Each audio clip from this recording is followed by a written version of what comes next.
பல சமயங்கள்ல வந்து பார்த்தீங்க அப்படின்னா இப்பல்லாம் இந்த கதையில 4 சகோதரிகள்ல கங்காவ தான் நமக்கு ரொம்ப பாராட்டுற மாரி ஒரு கேரக்டரா இருக்காங்க. சில சமயங்கள்ல அவங்களுக்கு முன்னாடிலாம் ஒரு பொறாம இருந்துச்சு. என்னன்னா நம்ம தான் எல்லாத்தையும் செய்யணும். ஆனா நம்மளுடைய தங்கச்சியா இருக்க காவேரி எல்லாத்தையும் செய்றாங்களேன்னு தோணிட்டு இருக்கும். ஆனா அதுக்கப்புறம் இப்போ பார்த்தீங்கன்னா நல்லாவே அவங்களுடைய கேரக்டரே மாறிடுச்சுங்கிறது தான் உண்மை. ஸோ இப்போ இதுக்கு முன்னாடி இப்போ இந்த வெண்ணிலா மயங்கி கிடக்க போலீஸ் ஆஃபீஸர்ஸ்லாம் விசாரிக்கும் பொழுது அவர் என்கிட்ட பேசவே இல்ல. அவர் அது மட்டும் இல்லாம அவர் வெண்ணிலாவுக்கு நல்லது தான் நினைப்பாரு. அவர் இந்த மாதிரிலாம் பண்ண மாட்டாரு அப்படின்னு சொல்லும் பொழுது அப்புறம் இதுக்கு அந்த ஆள் தலைமறைவானார் அப்படிங்கிறாங்க. ஏன்னா நீங்கள் பொய் கேஸ் போட்டு உள்ளே திருடுவீங்கிறத மனசில் நினச்சிக்கிட்டு இவங்க கிளம்பி இங்கே வீட்டுக்கு வராங்க.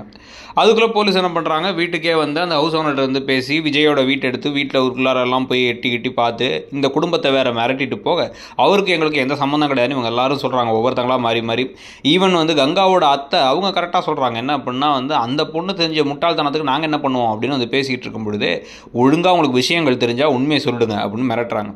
உடனே தான் இது ஒன்றும் ஒத்து வராது, நாங்கள் கிளம்பி நான் கங்காவை கூப்பிட்டு கிளம்புறேன்னு அவங்க மாமியார் சொல்ல டக்குன்னு இவங்க உடனே இந்த சாரதா நானும் என் பிள்ளைங்களை கூப்பிட்டு கிளம்புறேன் இந்த ஊரை காலி பண்ணுறோன்னு பேசிகிட்டு இருக்கும் போதே கங்கா வாயை மூடுங்க, நிறுத்துங்க.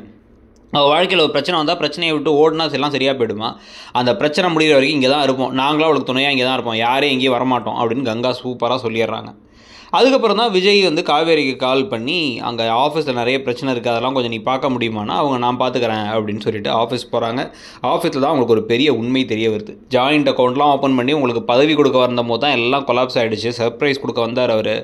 அப்படி அப்போ தான் நீங்கள் அவசர அவசரமாக கார் எடுத்து ஓடி போய் இடிச்சு விட்டீங்கிறதெல்லாம் சொல்லிகிட்டு இருக்க இவங்களுக்கு இப்போ தான் உண்மை தெரிஞ்சு ஜாயிண்ட் அக்கௌண்ட் இதெல்லாம் பார்த்து செக்லெல்லாம் சைன் பண்ணுறாங்க.